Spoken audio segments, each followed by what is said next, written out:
नमस्कार साथियों, एक बार फिर से स्वागत है आपका एसजी पैरामेडिकल क्लासेस में।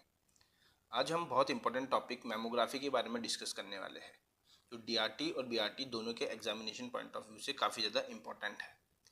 इस वीडियो में हम मेमोग्राफी की डेफिनेशन, ब्रेस्ट की एनाटॉमी, इंडिकेशंस क्या होते हैं कि कब मेमोग्राफी करनी चाहिए, कॉन्ट्राइंडिकेशन कब नहीं करनी चाहिए, मेमोग्राफी के टाइप्स, यहाँ तक अपन इस वीडियो में पढ़ने वाले हैं। नेक्स्ट वीडियो में हम कंपोनेंट्स, यूजेस, एडवांटेज और डिसएडवांटेज पढ़ेंगे मेमोग्राफी के। तो चलो शुरू करते हैं मेमोग्राफी की डेफिनेशन से। It is a type of imaging that uses X ray to examine breast. ये एक तरीके की इमेजिंग सिस्टम है जो एक्सरे का यूज़ लेके ब्रेस्ट को एग्जामिन करती है, ब्रेस्ट को देखती है। It help to detect breast cancer early and reduce the mortality rate for women. ये ब्रेस्ट कैंसर को अर्ली ही डिटेक्ट कर लेती है, जिससे उसकी मोर्टेलिटी रेट को कम कर सके। It takes lower X ray dose compare to the other machine. दूसरे मशीन के कंपैरिजन में, मतलब डायग्नोस्टिक मशीन्स जो भी होती है उनके कंपैरिजन में मेमोग्राफी में काफ़ी कम डोज लगती है। It can also to be use to detect breast disease in women experience symptoms such as lump, pain और निप्पल डिस्चार्ज एक्सेट्रा। ये ब्रेस्ट डिजीज डिटेक्ट कर लेती है जो वुमेन के अंदर सिम्टम्स आ रखे हैं, जैसा कि लंप हो रहा है या फिर ब्रेस्ट पेन हो रहा है, निप्पल डिस्चार्ज हो रही है, मतलब फ्लूइड निकल रहा है बाहर। तो उन सब केसेस में भी इससे हम पता लगा सकते हैं। अब हम बात करते हैं ब्रेस्ट की एनाटॉमी के बारे में कि ब्रेस्ट में कौन कौन से टिश्यू प्रेजेंट होते हैं। तो ब्रेस्ट में 3 टिश्यू है mainly, fibrous tissue, glandular tissue और एडिपोज टिश्यू। जो फाइब्रस टिश्यू होता है वो प्री मेनोपॉजल वुमेन के अंदर प्रेजेंट होता है और ग्लैंडुलर टिश्यू भी प्री मेनोपॉजल वुमेन में होता है। लेकिन एडिपोज टिश्यू जो होता है वो पोस्ट मेनोपॉजल वुमेन में होता है, जो बाद में आता है, और वही जो ब्रेस्ट को फैटी बनाता है, adipose tissue he. This tissue does not present in the post menopausal women. ये फाइब्रस टिश्यू है वो थोड़ा, मतलब ऐसा होता है कि एडिपोज टिश्यू धीरे धीरे बढ़ता जाता है पोस्ट मेनोपॉजल वुमेन में, तो फाइब्रस टिश्यू और ग्लैंडुलर टिश्यू कम हो रहे होते हैं, इसलिए इसको नेग्लिजिबल के बराबर ही मान लिया ग्लैंडुलर टिश्यू भी। लेकिन जो एडिपोज टिश्यू होता है वो पोस्ट मेनोपॉजल वुमेन में काफ़ी ज़्यादा होता है और वही ब्रेस्ट को फैटी बनाता है। अगर सबसे ज़्यादा सेंसिटिव देखिए तो वो होता है ग्लैंडुलर टिश्यू, इसलिए कहते हैं कि मेमोग्राफी 40 की एज के बाद ही करवाना चाहिए। अब हम बात करते हैं इंडिकेशंस कि इंडिकेशंस कब कब मेमोग्राफी करवानी चाहिए। कि कोई भी बिनाइंग या मैलिग्नेंट ट्यूमर प्रेजेंट हो, या फिर कैल्सिफिकेशन हो। कैल्सिफिकेशन मतलब कैल्शियम जब डिपॉजिट हो जाता है उसे कैल्सिफिकेशन कहते हैं, ब्रेस्ट में कैल्शियम डिपॉजिट हो गया। निप्पल डिस्चार्ज हो रही हो लेकिन माइल्ड डिस्चार्ज, मतलब निप्पल में से कोई भी फ्लूइड बाहर निकल रहा हो, या फिर ब्रेस्ट पेन हो रहा हो, लिम्फ नोड्स जो है वो एनलार्ज हो चुके हैं, या ब्रेस्ट में स्वेलिंग आ रखी हो, या ब्रेस्ट एसिमेट्री हो, तब मेमोग्राफी करवानी चाहिए। अब मेमोग्राफी कब कब नहीं करवानी चाहिए वो डिस्कस करते हैं हम कॉन्ट्राइंडिकेशंस के बारे में।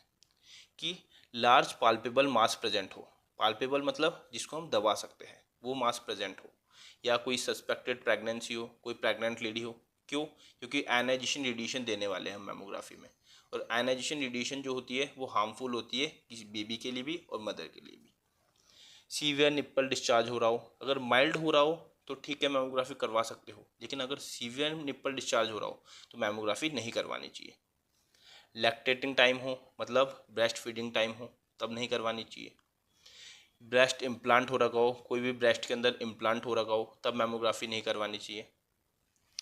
और really perform for women under 30, मतलब 30 से एज के कम वुमेन में ये कम ही करवानी चाहिए मेमोग्राफी।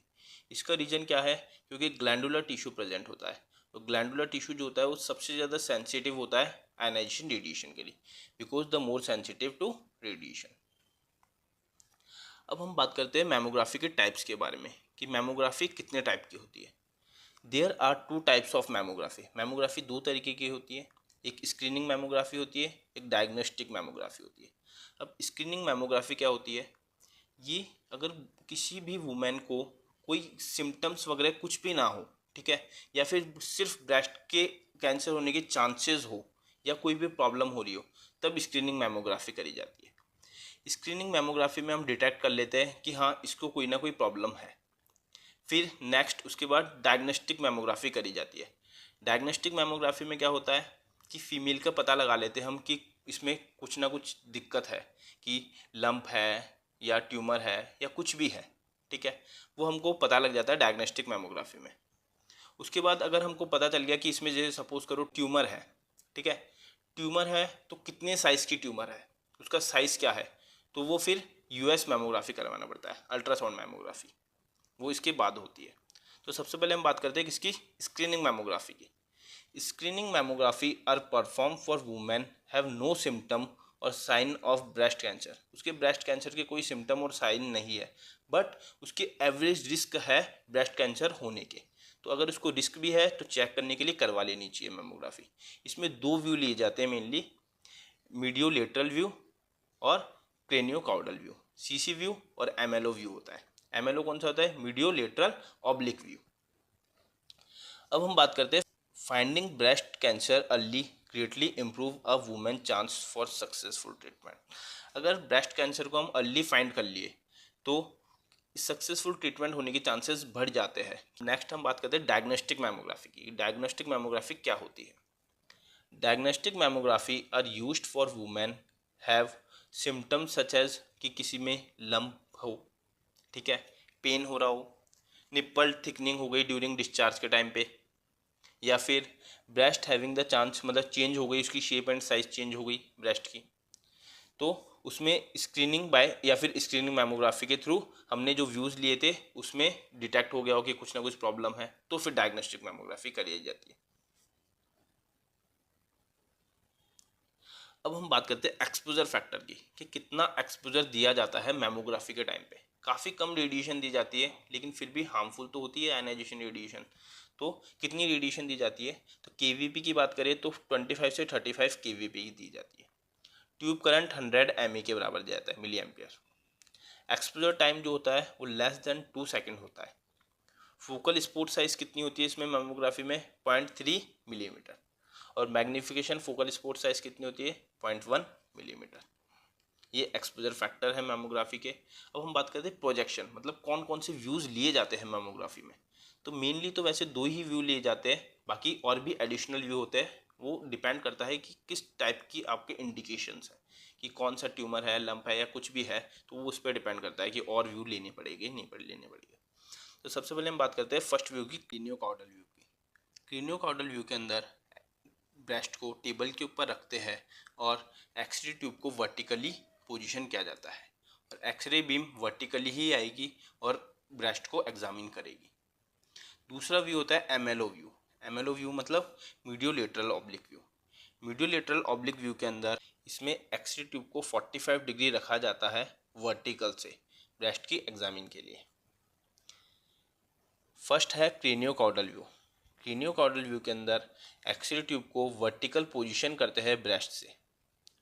फिल्म ट्रे को इंफ्रामेमरी क्रीज की हाइट पे रखा जाता है जिससे निप्पल की इमेज क्लियर शोन हो सके।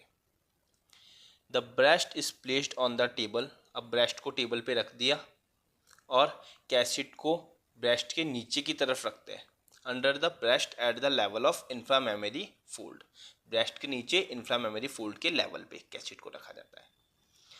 Breast is pulled to stretch the inframammary fold.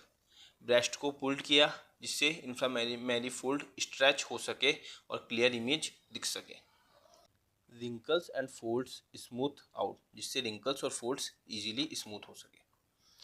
Educate compression is applied and X ray beam is directed vertical from the above. एक एडुकेट कंप्रेशन देना पड़ता है जिससे एक्सरे बीम वर्टिकली आ सके और इमेज क्लियर हो सके। ये देखो यहाँ पे एडुकेट कंप्रेशन दे रही है, ये इमेज में देख सकते हैं। The central X ray beam is centred vertically towards the breast. अब एक्सरे बीम को सेंटर्ड किया जाता है वर्टिकली ब्रेस्ट के सेंटर पे। नेक्स्ट व्यू है एमएलओ व्यू। एमएलओ व्यू मतलब मीडियोलेटरल ऑब्लिक व्यू। ये बेस्ट व्यू होता है इमेज के लिए, जिससे हम ब्रेस्ट टिश्यू और पेक्टोरल मसल्स को इजीली डिटेक्ट कर सकते हैं और देख सकते हैं। The mammography tube is rotated to 45 degree from the angle of 45 degree from the vertical. Mammography tube को 45 डिग्री एंगल दिया जाता है वर्टिकल से।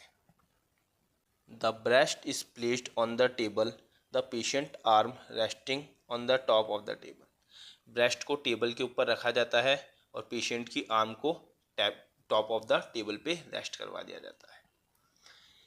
The cassette should be parallel to the pectoral muscles. अब कैसेट को पेक्टोरल मसल्स के parallel में रखा जाता है। तो क्या किया, ये सबसे बेस्ट एग्जामिनेशन होता है पेक्टोरल मसल्स और ब्रेस्ट टिश्यू को देखने के लिए। ट्यूब को 45 डिग्री पे रखा, ब्रेस्ट को टेबल के ऊपर रख के पेशेंट आर्म को रेस्ट करवा दिया और कैसेट को पेक्टोरल मसल्स के पैरेलल में रख दिया। आगे क्या करते हैं, वापस से ब्रेस्ट को पुल्ड किया जाता है जिससे इंफ्रामेमरी फोल्ड को हम क्लियर स्ट्रेच कर सके। Adequate compression is applied. अब एडिक्वेट कंप्रेशन देंगे जिससे ओवरलैपिंग ना हो। The central X ray beam is centre toward the breast at the medial side. अब सेंट्रल एक्सरे बीम को सेंटर किया जाता है किसकी तरफ, मीडियल साइड में, ब्रेस्ट की तरफ। और भी एडिशनल व्यू लिए जाते हैं, वो किस पे डिपेंड करता है, इंडिकेशंस पे, कि आपके कौन सी तरीके की प्रॉब्लम है, तो वो उस पर डिपेंड करता है। तो उस कारण से एडिशनल व्यू भी होते हैं, left axillary tail view, left cleavage view, left from below, ये सब आप देख सकते हैं। इस वीडियो के लिए इतना ही। नेक्स्ट वीडियो में हम बात करेंगे कंपोनेंट्स के बारे में, advantage, uses, disadvantage of mammography के बारे में। तो और वीडियोस जानने के लिए चैनल को सब्सक्राइब जरूर करें, वीडियो को लाइक करें और शेयर करें। मिलते हैं नेक्स्ट पार्ट में। Thank you.